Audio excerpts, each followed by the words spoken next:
Je vous dis 10 choses qu'on dit rarement sur les seins et vous me dites combien sur 10 vous connaissiez. Allez, c'est parti. Bonjour tout le monde, bienvenue dans cette nouvelle vidéo, bienvenue sur Charles.co, votre chaîne santé. Aujourd'hui, je fais un petit jeu avec vous. Je vais vous dire 10 choses sur les seins et vous me dites dans les commentaires si vous connaissiez les 10 ou combien sur les 10 vous connaissiez. Et je fais un petit rappel aussi pour les personnes qui ne savent pas encore que Charles.co, ce n'est pas juste une chaîne YouTube, c'est aussi une plateforme de téléconsultation, un site sur lequel on peut consulter des médecins spécialisés dans leur domaine, comme par exemple dans le domaine de la médecine sexuelle. Si vous avez des problèmes d'érection, problèmes de libido, problèmes d'andropause, de suspicion d'andropause, problèmes d'éjaculation précoce, difficulté à jouir, etc. Vous allez sur le site, vous choisissez le type de problème pour lequel vous souhaitez consulter, le médecin va faire le point avec vous, vous dira s'il faut un suivi, dans combien de temps le revoir. Bref, ceux qui me suivent savent ma phrase favorite. Quand on a des problèmes sexuels, qu'on a essayé de soi-même de soigner et qu'on ne s'en sort pas, on ne reste pas encore des mois et des mois à se dépatouiller, on consulte un médecin en ville ou on téléconsulte. Et Charles.co a été fait justement pour faciliter cette démarche. Maintenant que vous avez tous ces rappels, voyons tout de suite les 10 choses sur les seins. Question numéro 1. À votre avis, est-ce que les seins sont, dans la plupart des cas, plutôt symétriques ou asymétriques? En fait, les seins sont rarement symétriques, c'est plutôt une petite asymétrie. Alors, quelquefois, ça se voit à l'œil nu, quelquefois, ça ne se voit pas. Je vous en ai déjà parlé de cette question d'asymétrie dans le corps, dans une vidéo où je parlais aussi de la courbure du pénis. Dans cette vidéo, je vous ai expliqué que dans notre corps, il y a beaucoup d'organes qui sont faits en deux moitiés. Par exemple, le nez, c'est deux moitiés. On a les deux oreilles, on a les yeux, etc.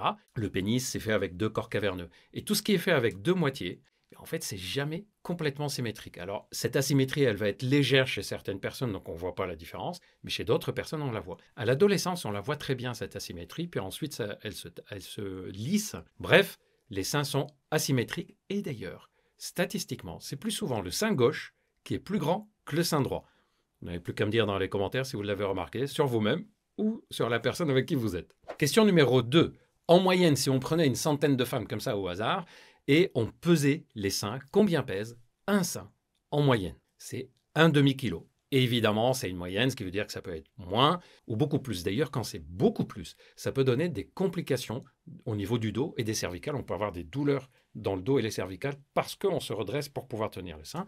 Ou on peut avoir des problèmes de peau, de l'irritation, des mycoses. Ou on peut avoir des problèmes de peau liés au fait que ça macère entre les seins et la peau du ventre. Dans ces cas-là, les médecins et les chirurgiens proposent une chirurgie qu'on appelle de réduction mammaire. Question numéro 3. À votre avis, les mamelons contiennent combien d'orifices de canaux, par lesquels le lait peut sortir au moment de l'allaitement? C'est 15 en moyenne, c'est 15 à 20. Ça varie selon les études et les personnes, mais c'est à peu près ça, le nombre de canaux par lesquels le lait sort au moment de l'allaitement. Numéro 4. À votre avis, est-ce que tout le monde peut avoir un cancer du sein, quel que soit le sexe et le genre? La réponse est oui.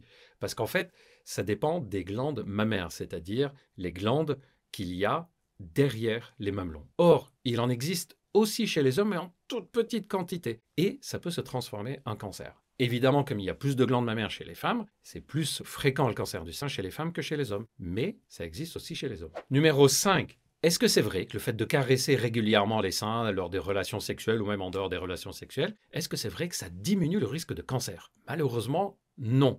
En fait, le résultat de ces études n'est pas que quand on caresse ou quand on touche souvent les seins, ça diminue le risque de cancer. C'est que ça diminue le risque de cancer trop évolué. Et c'est logique, puisqu'on touche régulièrement les seins, s'il y a une petite boule, un nodule ou une induration, quelque chose qui est anormal qui est apparu sur les seins, mais on va le remarquer puisqu'on touche régulièrement. D'où l'importance de l'autopalpation qu'on apprend aux femmes pour détecter le plus tôt possible une anomalie. Attention, quand on ressent une anomalie, dans la plupart des cas, c'est bénin, mais on ne le sait pas tant qu'on n'a pas consulté et qu'on a fait les examens pour savoir que c'est bien bénin ou si c'est un cancer. Et si c'est un cancer, plus c'est repéré tôt et plus il y a les chances de guérison. Numéro 6. À votre avis, est-ce que la taille des seins a un impact direct sur la possibilité d'allaiter? Eh bien, pas vraiment. Pourquoi? Parce que dans les seins, il y a deux types de tissus essentiellement. Il y a ce qu'on appelle les glandes mammaires, ce sont les glandes qui vont fabriquer le lait maternel au moment après l'accouchement. Et il y a de la graisse, du tissu graisseux. On peut avoir des seins qui sont petits, mais qui contiennent que des glandes mammaires ou essentiellement des glandes mammaires. Ça va fabriquer presque la même quantité que des seins qui contiennent la même chose en glandes mammaires, mais beaucoup de graisse, puisque la graisse, elle, ne fabrique pas de lait maternel. Donc la taille en elle-même du sein ne laisse pas présager de ce qui va se passer lors de l'allaitement. C'est la taille et le nombre de glandes mammaires qui est en dessous. Numéro 7. Est-ce que le tabac favorise le fait que les seins tombent et s'affaissent? En fait, le tabac, je vous en ai parlé dans des vidéos sur les effets du tabac sur notre corps, ou plutôt ce qui se passe dans notre corps quand on arrête le tabac. Ben, le tabac, parmi ses effets, il fait perdre de l'élasticité à plusieurs tissus dans notre corps, dont les tissus au niveau des seins. Et donc, moins d'élasticité, moins de capacité de réaction au moment des cycles hormonaux, par exemple, et c'est quelque chose qui va s'affaisser, ce qui part aussi en tissu conjonctif. Bref, ça travaille moins bien, les cellules vieillissent plus vite et donc les seins s'affaissent plus rapidement. Numéro 8, le téton n'est pas forcément vers l'extérieur. Vrai ou faux? En fait, c'est vrai. Il y a des femmes qui ont le téton qui rentre vers l'intérieur. C'est ce qu'on appelle le téton ombiliqué. Il faut distinguer deux situations. Quand le téton est ombiliqué, dès l'adolescence, ça a toujours existé, ce n'est pas très douloureux, c'est un peu gênant esthétiquement, mais ça a toujours été là. C'est plutôt congénital et là, c'est un problème surtout d'esthétique. Alors, quand c'est très peu, on peut utiliser des appareils de vacuum, c'est-à-dire des appareils qu'on pose dessus et puis ça aspire pour le tirer vers l'extérieur. Et à force de répéter, comme beaucoup de choses dans notre corps, en fait, le tissu finit par s'habituer à ressortir.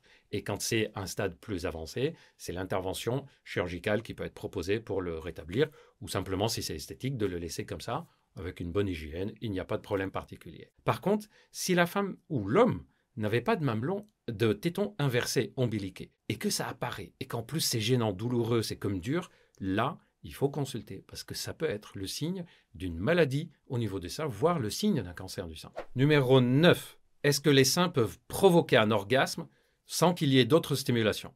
Vrai ou faux?